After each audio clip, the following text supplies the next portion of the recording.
5, 4, 3, 2, 1.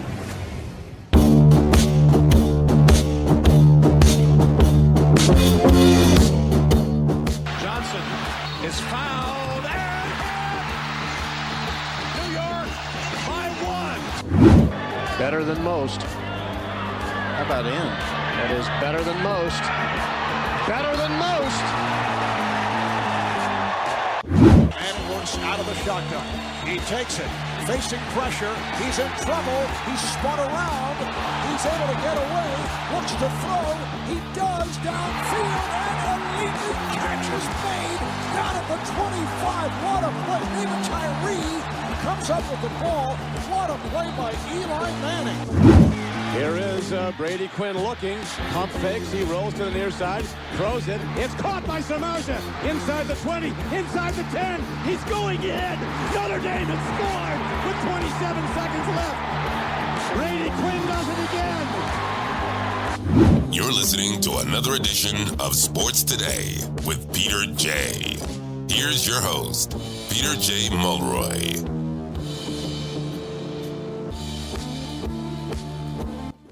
Welcome to the latest edition of Sports Today with Peter J. A touch after 7 p.m. on the East Coast on this Friday, March 15th. A little less than 48 hours away as well from Selection Sunday, which is always one of the biggest sporting days of the year. It's a sports holiday when they announce the NCAA Tournament field for both the men and the women. And this year it's pretty special. We've got a loaded bracket on both sides, and the bubble is getting, on a minute-by-minute basis heading into the weekend, that much smaller as we go. A lot to jump into today. Just want to make a quick programming announcement because I know I've been getting some mailbag things, and you can always send me a message, a question, a comment, whatever it might be, via Instagram message, posted on a picture at Sports Today with Peter J, J-A-Y. That's at Sports Today with Peter J. You can mailbag it, send it to my inbox, any questions. The show is primarily going to be, at least until college and pro football starts in the fall, every 2 weeks. So I'll keep you abreast at how that's going to work. And that's just, again, because of the collaboration that I've done with the guys out in Notre Dame with the Irish Tribune. So because scheduling and the teaching schedule, obviously, my Monday to Friday. And, oh, by the way, my young daughter now is 19 months old, and she is getting some sass, folks. She is starting to develop the personality, and I don't necessarily know if it's good or bad, that it seems like she's getting my personality. So anyone that's got young kids know exactly what I'm talking about when they're getting through that experimental stage where they're doing something, you try to take them away from it, and it is a complete and utter Chernobyl meltdown where they only want to do what they want to do. Luckily, all my daughter wants to do is be outside. So I've got that working for me. I was going to start getting back into the MLB season preview. I was going to start the show that way. I am going to get to that. But I want to start with the NFL free agency and some news out of the college football world in general. So earlier today from the NFL, we get a trade. Kenny Pickett goes from the Steelers, who recently brought in Russell Wilson on a one-year deal. Pickett goes across the state. He's going to play as the backup to Jalen Hurts in Philadelphia. So an interesting move there that happened just a little while ago in the NFL. And obviously, I'm going to get into all the free agency news. It shot out of a cannon when the free agency window opened on the 11th, and you can officially sign players to contracts on the 13th. Out of the college football world, the major conferences and the University of Notre Dame have agreed to a new playoff deal. Now, the thing is here, as we sit at 7:06 p.m., on the East Coast on this Friday, March 15th. It is not yet set in stone, but the crux of it is going to be, we know going into this season that we're going to get a 12-team playoff format. All right, that was worked out a few years back, and they were tweaking it this year, so we know how that's going to roll. In 2026, the postseason is expected to now expand to a 14-team field with guarantees for various conference champions. So what you had with at least 12 teams in 2026 and beyond, that was what the clear-cut path was. But according to various sources, ABC News, ESPN, CBS, NBC, I've seen it all over the place, there is a wider preference to have a 14-team field that would include the 5 highest-ranked conference champions and then the next 9 highest-ranked teams. As of now, Notre Dame factors into this as a partner at the table, but they are the lone independent. So they wouldn't be a conference champion. So while this format is not yet finalized, the Big Ten and SEC are really going to dominate control with this. But the fact that this is being talked about now to expand 2 years already down the road from 12 to 14 is significant. That has an impact, as powerful as they may be, obviously, on the SEC and the Big Ten. And then it goes without saying that it greatly impacts the University of Notre Dame, right? They are sort of, while involved in this, the outlier because they are the lone major school that does not have a conference affiliation as it relates to football. And that plays a big part in this. All right, Bill Hancock is the College Football Playoff Executive Director. He oversees all of these things. So what allegedly had happened, that you'll get this agreement between the commissioners of the major conferences and Notre Dame, which, by the way, is a school going through a transitional phase, new president, new athletic director. So they have agreed, according to multiple sources, that conference champs from the ACC, Big Ten, Big 12, SEC, and then, and this is key, the highest ranked group of 5 champion will get those playoff berths, with Notre Dame having protections that survive, according to ESPN and ABC, quote, regardless of the ultimate format. And I am taking that as meaning regardless how quickly this goes from 12 to 14 and any tweaks that they may make from now until then. So we go into 2024, 12-team playoff, okay? Notre Dame's not going to be a top 5 in there because they're not part of a conference. But they can get that, or top 4, I should say, they could get that home playoff game after those 4 teams get a bye, which is significant because no one's going to want to go to South Bend in the winter and play a football game on the road in the playoffs against, let's face it, if they were there, what would be a top 5 Notre Dame, or at least a top 12 Notre Dame football team, depending on if it's a home game, they'd be 5-8. If road, they'd be 9-12. So big news out of college football. And jumping back into the National Football League, like I said, I mentioned the Pickett trade. He goes from one area of Pennsylvania to another, Pittsburgh to Philly. And then Aaron Donald, one of the best defensive tackles you'll ever see, certainly in my generation, the best I've seen, announcing his retirement at the age of 32 today. Super Bowl champion, 8-time first-team All-Pro, 3-time Defensive Player of the Year, 10-time Pro Bowler. The list goes on and on and on and on and on. And as dominant as he was at the University of Pittsburgh, it was tenfold by the time he got to the National Football League. You couldn't stop the guy. So he goes out on top, goes out at the top of his game. And, at 32 years old, you see this more and more. And these guys got lives, and they want to have productive lives after they leave the game. And Aaron Donald doing that, announcing today that he will retire at the age of 32. And tip of the cap. One of the best to ever do it. You might not see someone as disruptive as him ever again. The big news out of the free agency week, right? Shot out of a cannon. That's kind of what I said in the previews coming into the show.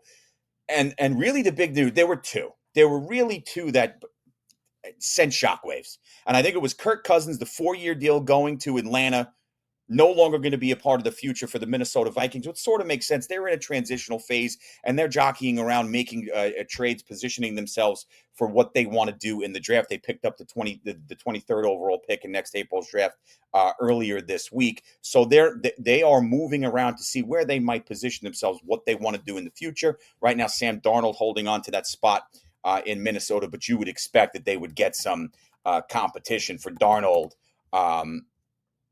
as it relates to that quarterback competition. So you have Cousins leaving Minnesota, signing with Atlanta. The second biggest fish to fall was Saquon Barkley. And I don't think, and here's what drives me nuts. You all listen to the program. You know that I've been a Giant fan my entire life. I bleed blue. The team drives me up a wall. When they lose, I am no more. I'm not at my best, but let's put it politely, right? I'm my most miserable when the Giants lose, because the Giants always lose in theatrical ways. And their best player had been Saquon Barkley. The problem with Saquon Barkley, who's now a Philadelphia Eagle on the strength of a 3-year, $37 million deal that he signed earlier in the week, and really was a move that you don't see the Philadelphia Eagles really ever make. That flair, that money for that position. And that's kind of my point. as big of a Giant fan as I am, and as frustrating as the last couple of seasons has been, minus the playoff run 2 years ago, the New York Giants, it seems to be with this fan base that I don't know where the rationale and the common sense is lacking. The Giants were never going to pay a running back. As much as they loved having Saquon Barkley in New York, a monster contract, it just wasn't going to happen. And even when he got the franchise tag last year, you should have been able to figure that out. $15 million, as representative as Saquon Barkley is. And listen, he's going to one of the Giants' biggest rival, who clearly we're not fans of, if you're a Giant fan. I wish him nothing but the best. I want to beat him twice a year, but I hope he goes on to have a great career out there. Because now he does have a legitimate chance, while the Giants continue to get better and rebuild, at immediately competing for a championship. I think we all agree with that. I think that's fair. Plus, the money was there. But I'm not going to sit back and scorn this Giants franchise, who, by the way, to be totally honest, have done some things that make you scratch your head in years past. I'm not going to crush them here. You don't sign guys or let guys go or make moves for guys or determine guys' future based on overwhelmingly their injury history, unless it was consistent, right? Unless it was something where, hey, listen, every time this guy gets hit, Sterling Shepard, for example, right? How many times did we have to deal with injuries there? The Giants brought him back and he was non-impactful this past season. So we've seen it before. Well, I don't think Saquon's injury history was the reason why the Giants weren't bringing him back. I mean, he got $37 million from the Eagles across 3 years. I think it does play a role. I think the Giants also see, like many teams around the league, i.e. the Kansas City Chiefs, you don't necessarily need to have a high-priced back in the backfield when you can do it with a pretty consistent committee. The Kansas City Chiefs are going for their third consecutive Super Bowl next year when the season starts. Pacheco, McKinnon, they get their fair share of the carries. Edwards-Helaire, when he was part of the backfield. That's not a one-man show in Kansas City, and it works. It also, yes, I am aware of who their quarterback is. I get it. It's Mahomes. And I am aware that they have an above average, despite what many people say, offensive line. And the Giants don't.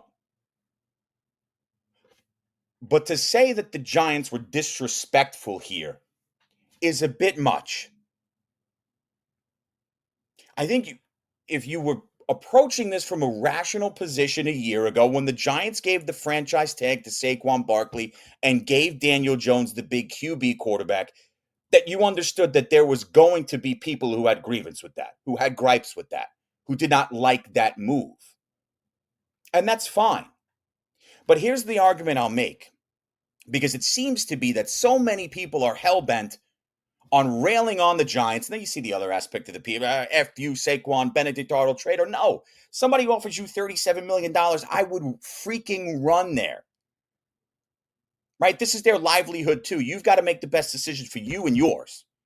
So I don't like that aspect of it either, that there seems to be a contingent of the Giants fan base that's done with this guy because he signed with the Eagles. Well, they offered him the most money. He doesn't have to relocate that far, and he's going to compete for a ring right out of the gates. Duh. I think it's commendable that he went there. Might it be a little bit of an FU to Mara and the Giants organization? Perhaps, but this isn't going to get any bigger than it needs to be. Because you saw the little spat he had with Tiki Barber, who, you know how I feel about Tiki. Just consistently tries to stay relevant with the nonsense that comes out of his mouth, calling Saquon Barkley a traitor on New York sports radio, where Tiki Barber bailed on his team at the end of the Eli Manning era and threw everybody under the bus. So I could really care less what that guy has to think, let alone I'm going to rail on Saquon Barkley for taking the money and going to another team, which was his right to do as a free agent. But the other thing that is getting to me with this Barkley and the Giants thing is the connection people are trying to make with Daniel Jones. Well, you didn't have money for Saquon because you gave Daniel Jones that fat contract. Well, they gave him the $40 million a year over 4 years, but again, how many times do I have to say it? The Giants can get out of that if they want to, and by all accounts, it looks like they do after 2 years. And when people say, well, you should have gave that contract to Saquon and not to Daniel Jones, here's the problem I have with that. You don't have to like Daniel Jones. You don't have to think Daniel Jones is worth that money. But he plays the quarterback position, and the guys making the decision felt like he was the best person to receive that contract coming off the year he had, where he got the Giants to a shocking playoff berth and then won a playoff game. It doesn't matter your feelings. The reason Daniel Jones got that contract is because the Giants organization thought he was the person that they wanted to have under center leading the charge. And no, if that's the thought process, in today's National Football League, you are not going to pay a running back more money than a starting quarterback. It's absurd. It is a passing league with mobile quarterback play, which is something Daniel Jones does bring when healthy. Now, look, just because I like Daniel Jones doesn't mean that I am not aware that there are serious problems there and that this relationship has probably run its course. The marriage is probably going to wind up ending in divorce. I get it. But to say that the reason the Giants didn't ink Saquon Barkley this year on a long-term deal because they paid Daniel Jones that money it's absurd. It's wrong.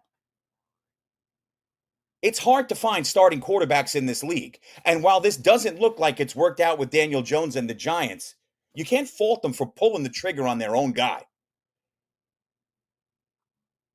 Philadelphia, shockingly enough, made this deal, and it's not something that you generally see them do at a position like this. So they like him, they see him, they paid him. That's the bottom line. And the Giants were able to do other things, bringing in Brian Burns, making that trade with Carolina to bolster their defensive line. Now to have Burns and Thibodeau rushing the passer, and then Burns' trade goes through the Giants' income 5 years, $150 million. And you go out and sign John Runyon to start on that offensive line. So they were able to make moves with that money that they would have invested in a running back who, yes, does have, I'm sorry to say, you don't have to dwell on it, but something of an injury history. Saquon Barkley is an electrifying athlete.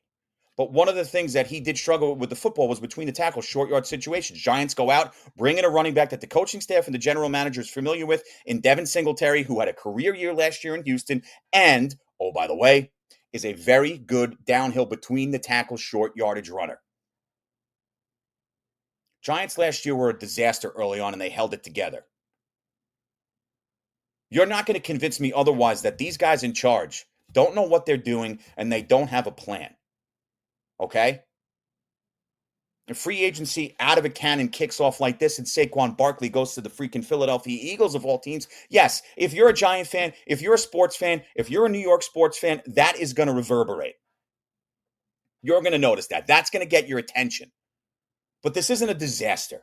We don't have to say, no one failed here. You have to say, oh, the Giants were disrespectful to Saquon Barkley. Give me a break. Guy took a $37 million 3-year contract with the Philadelphia Eagles. I think he's okay. If he wants to F you it a little bit to the Giants, let him. If that's how he feels, let him. He was representative here. He's a good dude to follow. He's fun to watch. He's got an active social media page. He doesn't do anything stupid like many pro athletes do off the field. The only thing I don't like about it is he's going to play for the Eagles. Other than that, I hope he rushes for 1,200 yards. Because here's the other problem. Giants got to figure out a way to beat the Eagles because for the last 10 years, they haven't even been in the same stratosphere. And the Giants have done the right things here in free agency to this point. Going out and getting the backup quarterback, Drew Lock. Nice signing. Quiet, but it makes sense.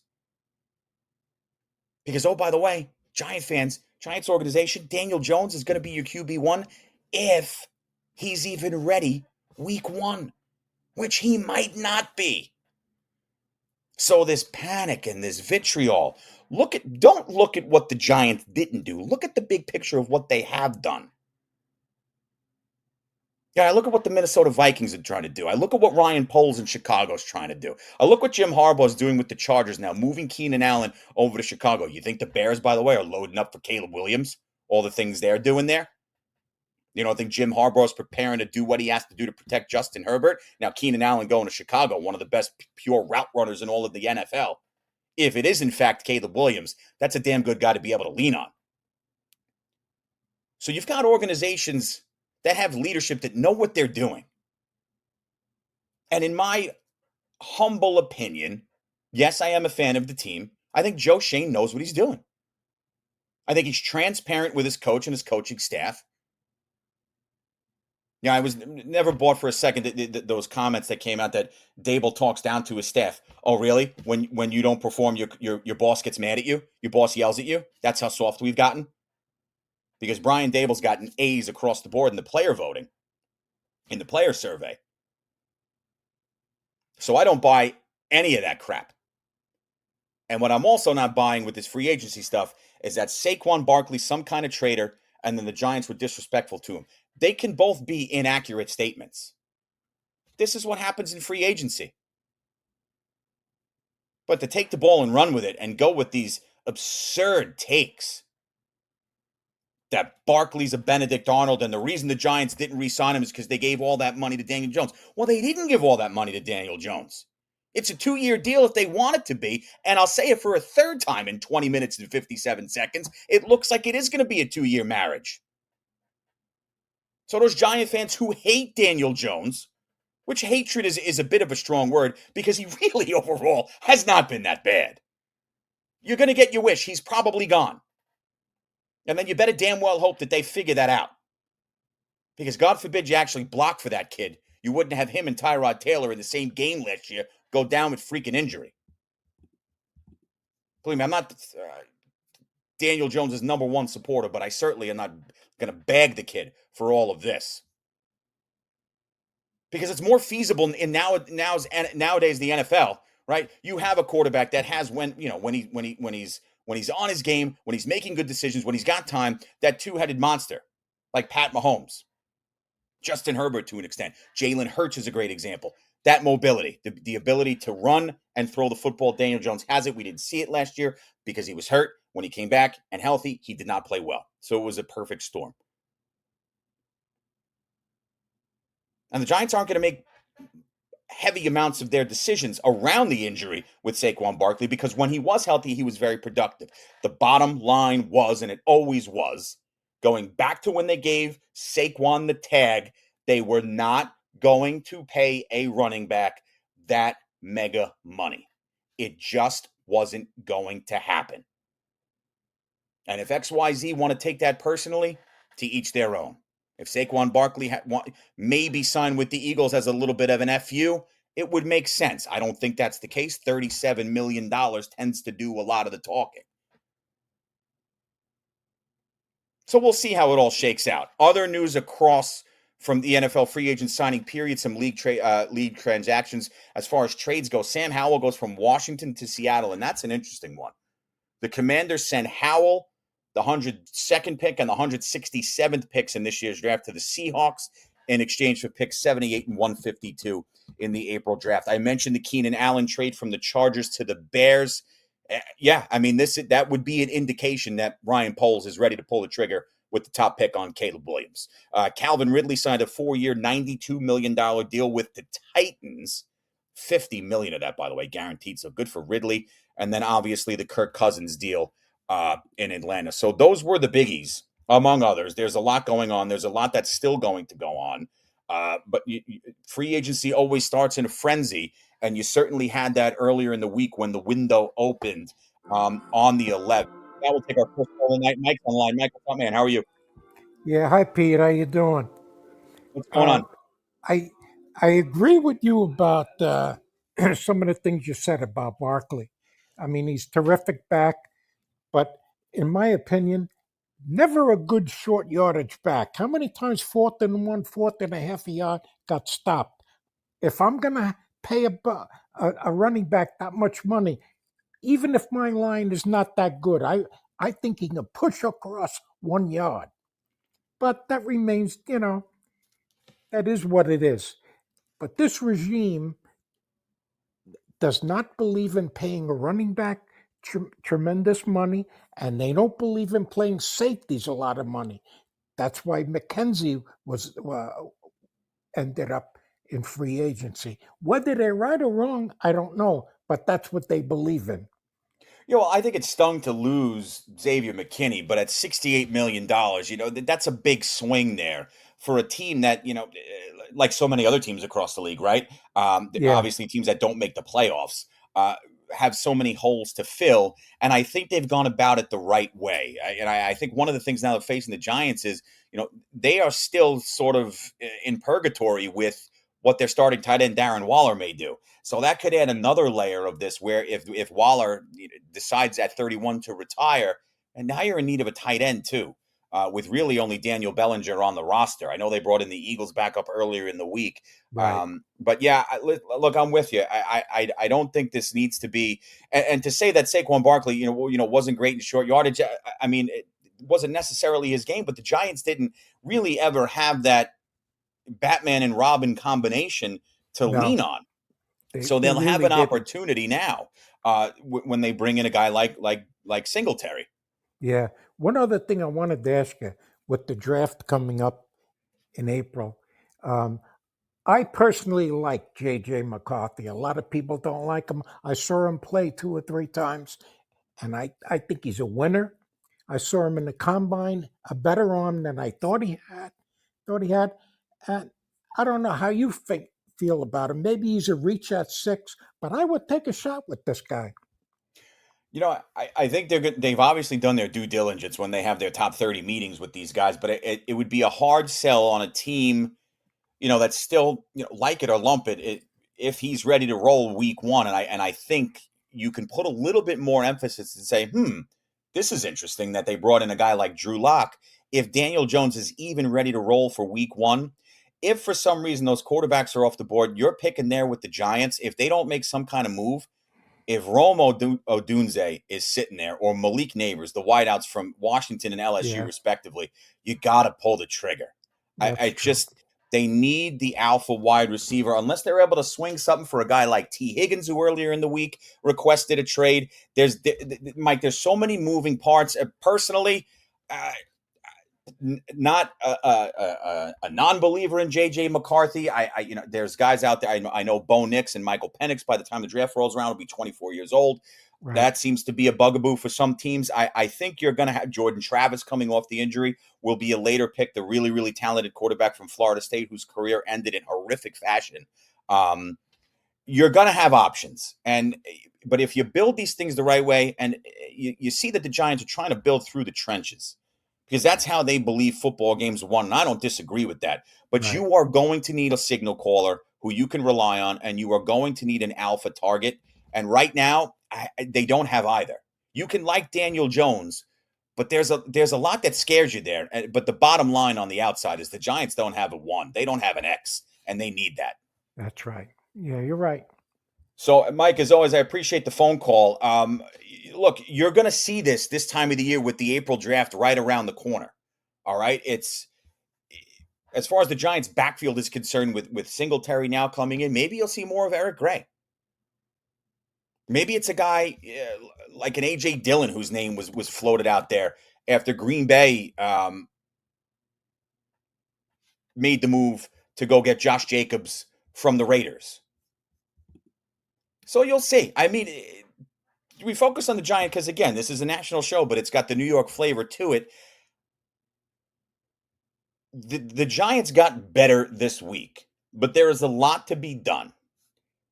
And paying a running back in a similar fashion to the money Saquon Barkley got when you need so much would have been irresponsible. It sucks because Saquon Barkley was great. I loved him. I don't think there's any Giant fan that didn't like him. But the bottom line is, for the money and the needs elsewhere, it just wasn't feasible. And at the end of the day, folks, that's okay.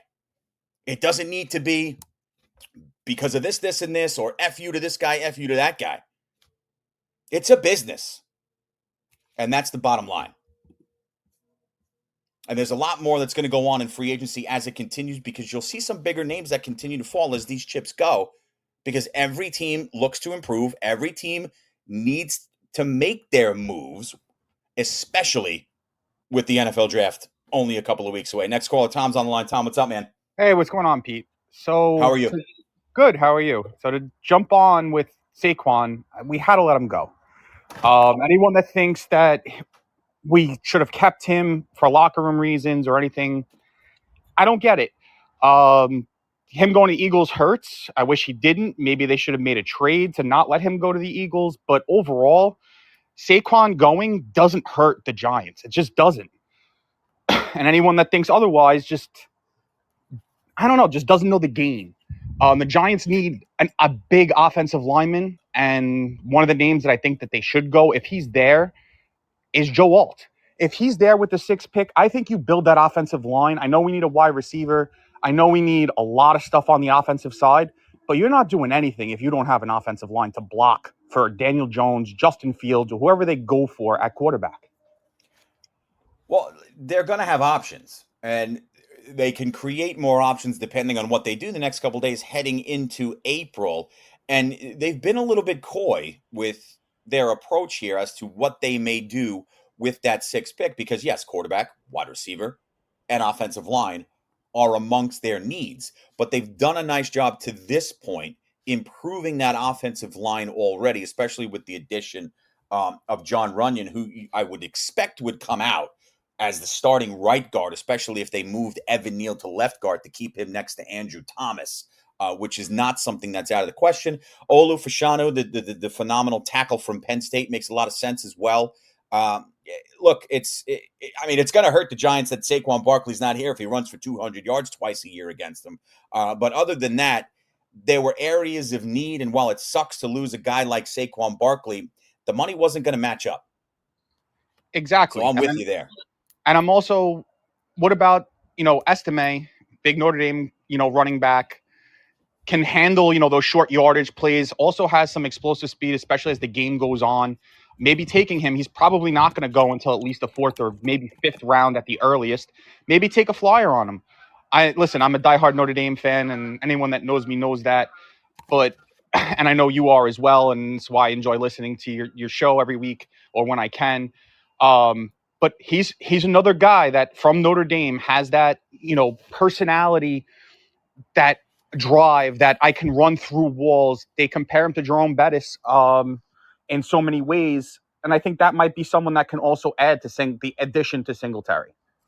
Well, with Singletary coming off the career year, and you make a lot of valid points there, Tom. Thanks for the call. Yes, and here's the thing. Now with Singletary, you will absolutely need to have the consistent Robin to your Batman, because Singletary will be that every down back. Maybe for shiftiness purposes, we will get a better look. In some capacity, we will, because he plays on special teams. Eric Gray, the rookie last year out of Oklahoma, and potentially what else the Giants might be able to do. Jayshon Corbin's on the roster. Maybe he will get a stronger look. But a guy like Audric Estime later in the draft, possibly. With a focus for many of these teams coming out is this being a quarterback, wide receiver heavy draft. And you've got really good offensive linemen in it. So it's your prototypical, pay attention draft, right? If you're one of those who likes to sit down and watch the 3 days of the NFL draft like I do, you're going to see big quarterback names, big playmaker names, and big offensive lineman names coming off the board quickly. And that's what we have here. For the Giants, I mean, we can say it over and over because it doesn't lose water. They need a lot. And they've started the offseason on the right foot. Sucks losing Barkley. I get it. Sucks losing McKinney. I get it. But at $37 million over 3 years for Barkley and $68 million across 4 for McKinney, it wasn't happening. Those are the types of move you make when you're ready to win now. And the Giants aren't ready to win now. They'll be better. They'll be competitive. Minus some lackluster performances, particularly last year against the Dallas Cowboys. They were competitive. Now you got to learn how to win. Now you got to learn how to close. And I think they took the steps in the right direction to doing that, despite the sting the fan base might feel with losing who they lost. Hit subscribe and don't miss the next episode. Sports Today with Peter J. Yeah, for the mailbag stuff, obviously want to send me messages like many of you have been doing at Sports Today with Peter J on Instagram. That's Jay, at Sports Today with Peter J, Jay. Flip to baseball now. We're going to continue the season preview here, get into the Mets, Red Sox, Orioles, a little bit of the Braves. If we have time, the Astros. If not, I'll kick it to next week or the week after. Again, most of the STWPJ shows will now be every 2 weeks and part of my collaboration with the guys over at the Irish Tribune. Actually going to be making a trip out to South Bend for Notre Dame lacrosse game in 2 weeks, so I might be able to host a show live if I'm able to get there in time. So with that, before we get into the continued preview, 2 weeks ago I talked about the D-backs, the Dodgers, Yankees, and the defending champion Rangers. The big news out of the MLB this week was the fact, and this is not good. It's not a disaster, and I'll explain why in a second, but it's not good. Yankees ace, reigning AL Cy Young Award winner Garrett Cole is going to miss 1 to 2 months, probably 2 to 3 months, due to a right elbow injury. Now, the good news is there's no tear in the UCL, which would have been disastrous. Met with a surgeon. We'll meet with surgeons again to further assess the damage, but it does not look like Tommy John surgery at the moment is needed. The Yankees went to Marcus Stroman, who they brought in, the old Met and Cub, Long Island native. Marcus Stroman, funny story about Marcus Stroman. My brother-in-law's soon-to-be wife was his prom date in high school. Long Islanders. How cool is that? Right? Well, I guess if you're a Met fan, you probably hate the guy. But anyway, he's a Yankee now. Yankees go to him to say, hey, we want you to make the opening day start. He says no. Keeping his routine together, trying to stay healthy. I suppose that was the mindset to get ready for the home opener instead. So the Yankees have now shoes to fill with who will make the opening day start when the season begins at the end of April. As far as options to fill in for Garrett Cole, I'm a big Luis Heel guy. I thought the 25-year-old was solid across 8 1/3 last year when he came in. He's got a live arm. He's got good stuff. We've seen him 3 appearances last year. I mean, he's got a live arm. And he's one of their protected prospects. Clayton Beater, Will Warren, Luke Weaver. It could be a potential free agent. Now, you heard, or at least if you were watching MLB Network earlier, that the Houston Astros are going heavy after Blake Snell. At this point in time, it doesn't look like the Yankees, even though, of course, they kicked the tires, that Blake Snell and former Bomber Jordan Montgomery are in the cards. It seems unlikely. So while Marcus Stroman was the leader to grab that opening day start, it doesn't look like it's going to happen now. You would have to think Carlos Rodon, Nestor Cortez, Clark Schmidt are in the conversation. The Yankees are going to have to somehow fill this void now of not having Garrett Cole. So you're going to see Heel. You're going to see Warren. You're going to see Weaver, Beater. In what role remains to be seen, and puts more emphasis on these spring games, folks, doesn't it? I got the Yankee game on behind me. Matter of fact, Clark Schmidt's on the mound tonight. And I think he's one of the younger starters who's got some now experience after last year, right? You go back a year ago, Clark Schmidt, rocky start, strong finish. And that was good to see. It was a completely different pitcher after the All-Star break when he got himself settled. Feet were under him. I think he's going to have a productive year.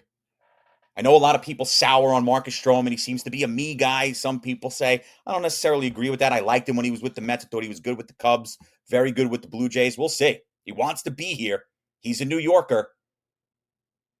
And Rodon, coming off the multiple triple back issues last year. A lot to like there, especially with the money he's being paid. I'd give him the opening day start. Let's get to work here, pal. Back up the cash that you received because they're going to need him.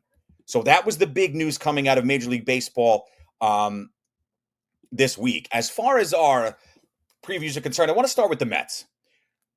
You look across what the projected lineup for the Mets would be. Nimmo's going to lead off.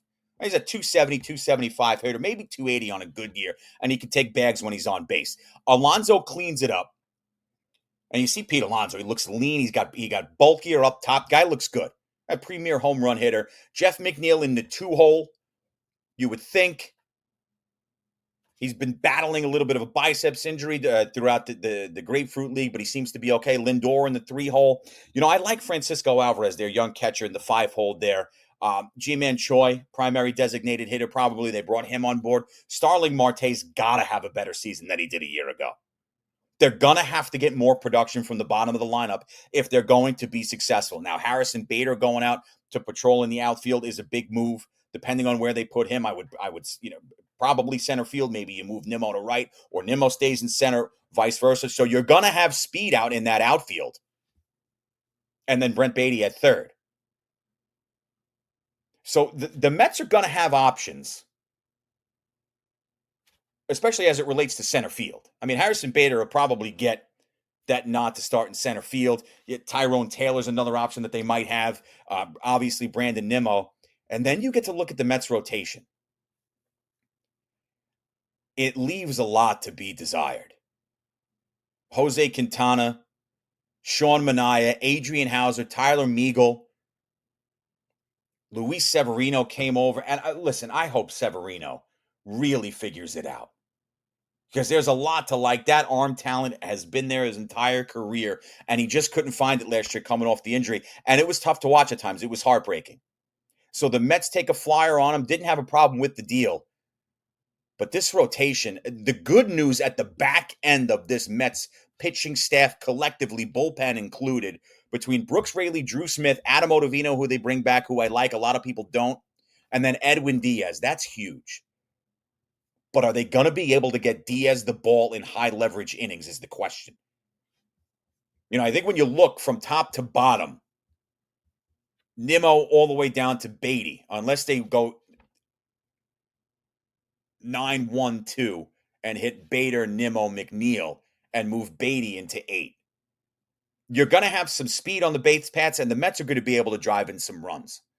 But this team is going to come down to, how does Alvarez hit? We're assuming he's in the 5-hole. Behind Nimmo, McNeil, Lindor, Alonso. Starling Marte, G-Man Choi, who's got some pop. Harrison Bader, who's got some pop. Mention Tyrone Taylor's name. You got Joey Wendell in. Mark Vientos, what are you possibly going to get from him if he doesn't play consistently? He's probably a 2080 guy, but you've got to see it. I know you got Trace Thompson as an option in the outfield. That doesn't necessarily excite you. It's going to come down to how the Mets are able to manufacture not just runs, but base runners after Pete Alonso. Because there's going to be 35, 40 times where Alonso clears them over the fence. Maybe even more. Maybe we get a 50 season from Pete. I hope we do, because I love watching that guy swing a bat. But from Alvarez, Marte, Bader, Beatty, Choi, and put Vientos in there, because he's going to have to get innings regardless, especially if they need a spark. They have to produce at the bottom of that lineup. And a big reason why, outside of the purpose of playing the games, is to win them, the teams in the division. We know how legitimate the Philadelphia Phillies are, especially when they get into the postseason, and they just got picked off by a young, hot Diamondbacks team. We talked about that 2 weeks ago. But how about the Atlanta Braves? I think it's fair to say that most people, based on the offseason they've had, have got the Dodgers not just as the NL favorite, but the overall favorite. I think that's fair. When you go get Yamamoto from Japan and you bring Ohtani in from the Angels, two contracts that combined are about $1 billion. To add to a team that's got Freddie Freeman, Mookie Betts, and a wealth of riches, Will Smith behind the plate, you're the favorite. And a good young pitching staff. But I think it would be fair to say that the Atlanta Braves should be viewed as the biggest contender in the National League and the biggest threat to the Dodgers. Acuna, Albies, Riley, Olsen, Ozuna, Harris. And Ozuna had a bit of a renaissance last year. He's their 5-hitter. Now, can he do it again? Is he going to club 30 home runs? I don't know. But the bounce back that Ozuna had, I thought it was a little lackluster that Atlanta stumbled the way it did come postseason time. Because you talk about the Dodgers being loaded. This Atlanta team is a machine. Strider, Fried, Morton, Sale, Lopez as the rotation. What are you getting from Chris Sale? I mean, he's going to give you a sub 3.7 ERA if he's on. He's still got the live arm. He's in a favorable city on a favorable club that needs his services, and he'll have an opportunity to pitch high leverage games. I think this is what you want. Charlie Morton, the veteran, as consistent as they come. Strider's a stud. Fried's a stud. And the heart of that lineup, I mean, 2 through 6. Michael Harris is going to hit 6th on this team, folks. The Atlanta Braves, legitimately, 1 through 9. If we assume Jared Kelenic, Arcia, outfield shortstop, respectively, could feasibly have 7 players in their top 9 in the lineup that hit 25 or more home runs. The other 2 could go for 20. As talented as the Los Angeles Dodgers are, with Ohtani swinging the bat in that stadium at Chavez Ravine, This Atlanta team is lethal, and they are scary. Acuna, he's projected to go 38 and 100. He's going to steal more than 50 bags. He's going to hit more than 40 home runs. The projections are under. They generally are. And he'll knock in probably $110. Albie should knock in over 100. He's another one who could hit 30 home runs. And how good have Austin Riley and Matt Olson been since going to Atlanta? The team's a freight train. And if they run into the Dodgers, it's going to be a hell of a series come the fall. So I think that's a big problem there for the Mets. And we'll talk about the Phillies. We got time to get into most of the teams before the regular season starts. So while I say LA is clearly the favorite, and they should be with the money that they've thrown around, the guys that they've brought on board, and the direction that they have been heading regardless, while Atlanta might be their biggest threat in the National League, how about the Baltimore Orioles in the American League? The Rangers come back as the defending champs. We know all about the Astros. More on them in a minute. But this Baltimore club from top to bottom is right there as well. A lot of people have the early projections have the Yankees to win 93 plus games or whatever it is. And that was before Garrett Cole went down. You're going to tell me the New York Yankees? I know they have a nice offense. You're going to tell me the New York Yankees are a better team than the Baltimore Orioles? I have a problem with that. I don't see it. Mullins, Rutschman, Henderson, Santander's your cleanup hitter. He's 30 and 100. You're going to get Jackson Holiday. We're finally going to get to see this kid, the top prospect in all of baseball, second base. With him and Henderson manning the middle of the infield, that could be poetry in motion. And oh, by the way, they smoke the baseball when they hit it. I am really excited to see Jackson Holiday. And then you got Jordan Westburg, who we saw a little bit last year for Baltimore, shortstop, third base. He's got some pop to the bat, shifty in the field. He's got quick hands, light on his feet. And the best young catcher in the game, Adley Rutschman. So I think this Oriole team is set up for success regardless. And you go back a couple of weeks, you were looking at the pitching staff that included Tyler Wells, Dean Kramer, Grayson Rodriguez, Cole Irvin. Then they go out and get Corbin Burns from Milwaukee.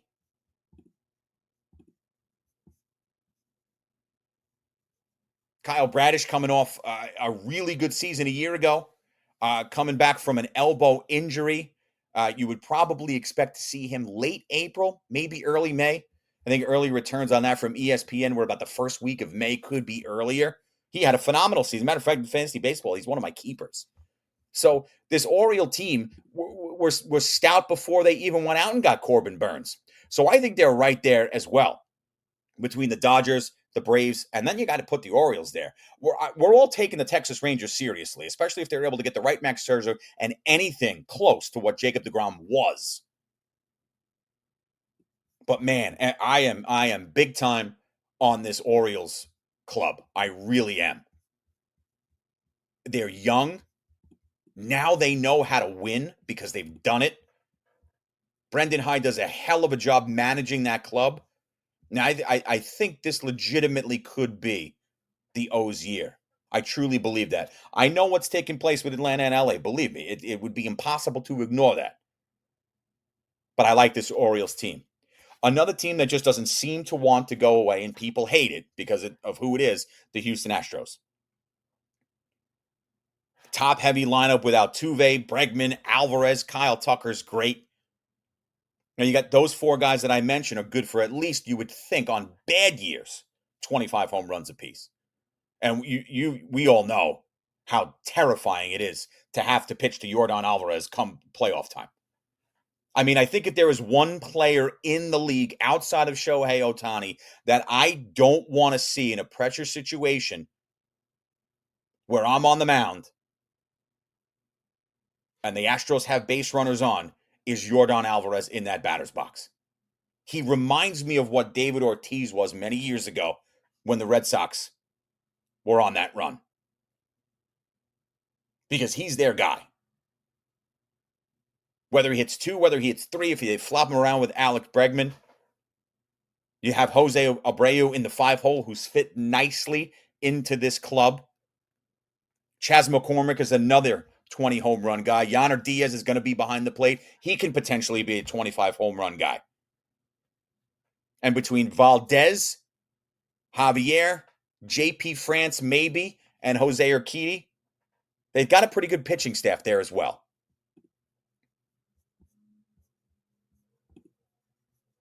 So I think the Houston Astros are primed again to be, obviously, contenders. It'll be interesting to see. And now it's going to be hard to gauge this Yankee team out of the gates because the early reports on Cole, I said a few minutes ago, were 1 to 2 months. You're probably looking at 2 to 3. So it's great that he doesn't need Tommy John, but what could happen when he comes back? How will he be? You don't know. There's really not too much point of talking about it because you simply don't know with these arm injuries on the pitchers. And the good news was that there's no UCL damage as well. That's huge, but you still have to be careful. So it'll be hard to gauge the Yankees. They're going to score runs. Whether they hit Soto 2, Judge 2, Soto 3, Judge 3, they're going to score runs. So are the Houston Astros. It's going to be a fun American League, just like it is in the NL. And we'll talk about the Red Sox. We'll talk about the Rays. But as far as that American League is concerned, I think I am locked in and I am all over this Baltimore Oriole team. I really am. I could be wrong. And this is coming as a Yankee fan. I think the Yankees are going to be good. But they better have some type. Aaron Boone says he has a favorite in his mind for who should fill the void while Garrett Cole is out. I'm thinking maybe that's heel or beater, but I don't know. Could very well be Luke Weaver. Could very well be a free agent. It doesn't look like it's going to be Snell. Houston's all over him. And I don't think it's going to be Montgomery. But I have been wrong before. I'll be wrong again. And you've got time before the season starts, but you don't have that much time. So something's going to happen. The Yankees now, with the reigning Cy Young Award winner in the American League unavailable, they are not just going to sit on their hands. Make sure to leave a review. This makes our day and fuels future episodes. Sports Today with Peter J. Mentioned it a couple weeks ago in collaboration with the guys out University of Notre Dame, one of their partner outlets, the Irish Tribune, hosting a podcast with them called First and Gold, alongside my partner Nick Kramer, who I'll get on STWPJ hopefully within the next couple of shows. Everybody's real busy. Men's lacrosse, men's basketball season for the Irish coming to an end earlier in the week in the ACC tournament, but the women are serious contenders for Final Four and beyond. First and Gold is a Notre Dame-centric show focusing on Notre Dame football, recruiting, and other sports around campus. The Irish Tribune, www.theirishtribune.com, covering all things Fighting Irish sports, feature pieces, game recaps, and interview as well for your weekly show, First and Gold, as well as your number one source for up-to-the-minute news on the Fighting Irish. Visit theirishtribune.com. Going to be interviewing the former president of University of Notre Dame, Father Edward Monk Malloy, on Wednesday, as a matter of fact. So you want to catch that piece on the Irish Tribune as well. He's a good man, big basketball guy, Father Malloy. Played late 50s, early 60s at the University of Notre Dame, became the president, now a teacher and an author there, 82 years old. You'd never know it. So it's going to be good to talk to Father Malloy about the trajectory of the University of Notre Dame as a university and then as a power athletics player. So piggybacking my sentiment from last show as far as the NCAA tournament is concerned, Houston, Purdue, UConn, look, they're North Carolina, Iowa State, they're poised for big runs. All right, Connecticut trying to go back-to-back. And the way that North Carolina has played recently, and as well as Iowa State, who the aforementioned teams I just brought up, really are seriously in that title hunt. So Selection Sunday, less than 48 hours away. It's going to be 6 p.m. for the men on CBS, 8 p.m. for the women on ESPN. The bubble's shrinking, right? If you're watching the Atlantic 10 tournament, for example, that bracket is a mess. The top seed, Richmond, goes down yesterday. Goodbye. They're out. They lose to St. Joe's.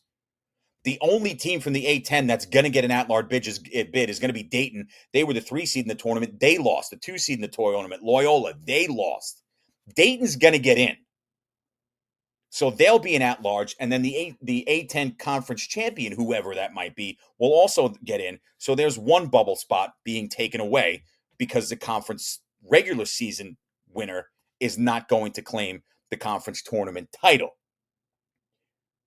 I'll tell you who had the worst loss of the week for a bubble team was Iowa. I mean, Iowa was your prototypical, man, you get a couple wins in Big Ten play, you're probably in. Can you get one? And then can you get the second? What does Iowa do? They lay a complete egg in the second round of the Big Ten tournament against Ohio State, who, in case you have been paying attention, has not had a good year. They have been playing better lately, I get it, but it is a game Iowa could not lose, and they didn't show up. Now, I mentioned Dayton losing to Duquesne. They're going to get in. Based on their body of work, they're in. They'll probably be an 8 or a 9 seed. And maybe after a loss earlier in the tournament, they'll probably be a 9 seed. I don't think they fall to the 10 line. Providence is into the Big East Final Four now, which is a huge lift for Providence, able to move on and improve their resume. I'll tell you who might be out now is Villanova. Villanova goes down in the quarterfinals of the Big East to Marquette. It's going to be wait and see for both Villanova and Providence. Many people probably think Providence is in. I can go either way. I guess, gun to my head, I'll backtrack on what I said. Now that I'm looking at the notes that I took this morning, I would Villanova. If it started today, Villanova's out. In my opinion, Villanova's gone. You lost, you're out. You're losing the quarterfinals. I get Marquette's good. They're another sneaky team that can make a Final Four run. I get it. They're out. I want to put Providence in. I like what they've done lately, the body of work, getting to the Big East Final Four. I can't do it. I guess I can't do it looking at my notes. I wanted to. Right now on March 15th, 2 days before Selection Sunday, I would have Providence out. And then you look around the landscape of the entire what will be field of 68, right? Florida Atlantic, Final Four team a year ago. Ole Miss started the season 13-0. And how about Seton Hall and St. John's? I think most comfortably before last night would have said, yeah, Seton Hall's going to get in. They might have to play in Dayton in the first 4, but they're going to get in. St. John's needs a win. St. John's plays Seton Hall in the Big East tournament, a team they lost to twice, one time in significant fashion during the regular season, and they hammer them. So I will flip what I said about Providence and Villanova being out. Now I think both St. John's and Seton Hall are in, and they should be. And I get it. St. John's losing to Seton Hall twice during the regular season is not a good look as far as a resume would be concerned. But then they beat them 91-72 in tournament play. And this St. John's team gets rolling. If they get in the tournament, no one is going to want to play them. The same can be said for Seton Hall.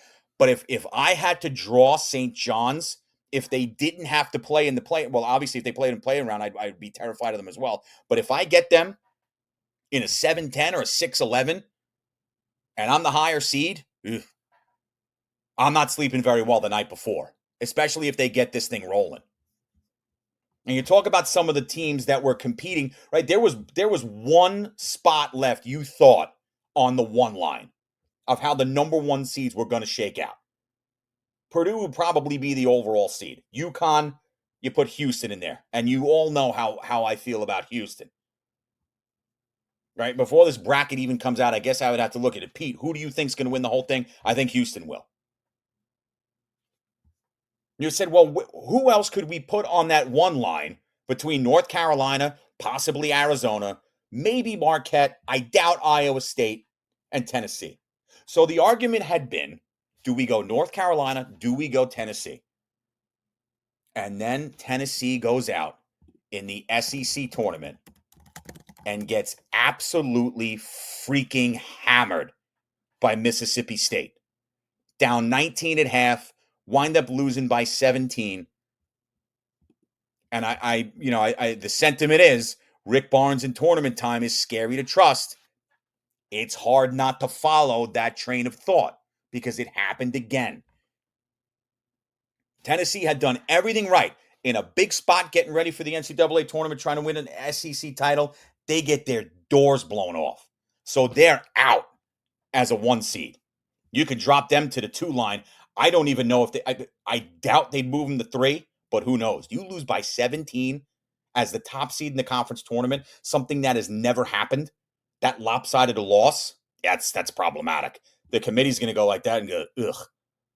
Because I saw the score. I did not watch the game. When I saw the score, I went, ugh. Surprised that Tennessee lost? No. Surprised that they got their asses kicked? Yeah. So now I think you're looking at, comfortably, if I was a betting man, and I guess to an extent I am, Purdue, UConn, Houston, North Carolina. Me personally, Purdue, Houston as the second number 1, UConn, then North Carolina. I'll tell you teams that could be dangerous. And I know they didn't look particularly good today. I mean, they lost by 30 or whatever it was to Auburn, is South Carolina. The makeup of the South Carolina team is one of a team that can make a run in the field of 68. I also would not want to play, should they get in, a Virginia team. I would want no part of Gonzaga and Oklahoma. And as I said before, and I mean it, if they get in, I do not want to play St. John's. Because it's the pain in the ass, tournament time, Rick Pitino, in-your-face defense, break you down on offense, and just slug you out. They put up 91 with ease the other night against Seton Hall. I don't know how much I trust Duke, especially going down to North Carolina State last night, earlier than expected in the ACC tournament. But there are other teams in this thing that are going to get in as bubble teams that are going to be problematic for a lot of people when matched up. Michigan State, for example. Clemson, for example. Florida, if they're able to get in. And I think Florida's comfortably in. You might put them on a 7 line. I'm thinking maybe 8, 9. Hey, Florida Atlantic. After what they did last year with the veteran leadership coming back, they can be a problem also. How about what San Diego State's done? Another Final Four team last year. We're going to have a good field here on the men's side. And once both fields between the men and the women are announced, we'll get the reactions. We'll get to follow it all the way through like we always do. But the committee, who people love to hate, and I get it, they're in a tough spot this year.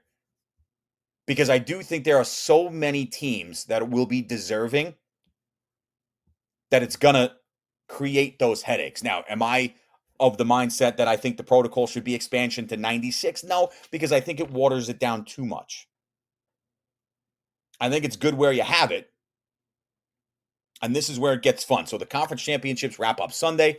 The Field of 68 announcement will come for the men at 6 p.m. right after the Big Ten championship game on CBS. The women's field, South Carolina easily going to be the top dog in that field. I think you would probably have teams like Notre Dame and LSU on that 2 line, but we'll see. Their field will be announced at 8 p.m. Shortly after the men on ESPN. Just before we get out of here, I want to give you an update on the Players' Championship. Play was suspended. Wyndham Clark, a 4-shot lead through 2 rounds, -14. Xander Schauffele right there, -10. Nick Taylor, Matt Fitzpatrick on his heels at -10 and -9, respectively. Scotty Scheffler lurking, rounds of 67 and 69. He's at -8. Hideki Matsuyama. I'll tell you, Hideki Matsuyama, who's someone I might be sitting on come Augusta time, at -6, 8 off the pace through 2 rounds. Rory McIlroy shot a 1/73 today. He's at -6. So I said it was a big show, continuing with baseball previews, NFL free agency. You've got March Madness basically here with the conference tournaments going on, and then Selection Sunday, this St. Patrick's Day on Sunday, March 17th. As always, you can follow STWPJ on Podbean, Spotify, Apple Podcasts, Google, iHeartRadio, and TuneIn. Subscribe across the board. You can hit me up. You can mailbag it on Instagram at Sports Today with Peter J. J-A-Y. That's at Sports Today with Peter J. J-A-Y. I'll see you all next week, I believe, Friday, March 22nd. I will probably do the show next week only because I'm going to be in South Bend the week after, and I don't know if I'm going to be able to make the timeline match up. So, yeah, let's do it. Next week, Friday, March 22nd, we'll do a heavy NCAA tournament. We'll see what the state of many of these MLB teams is moving forward, and we'll throw some NBA and NHL in there as well. Have a great week, everyone. Enjoy Selection Sunday. Enjoy the end of the conference tournaments. Have a happy St. Patrick's Day this Sunday. And as always, go Irish. Listen to Sports Today with Peter J. every Friday at 7 p.m. Eastern on Podbean, Spotify, Apple Podcasts, and iHeartRadio. We'll see you there.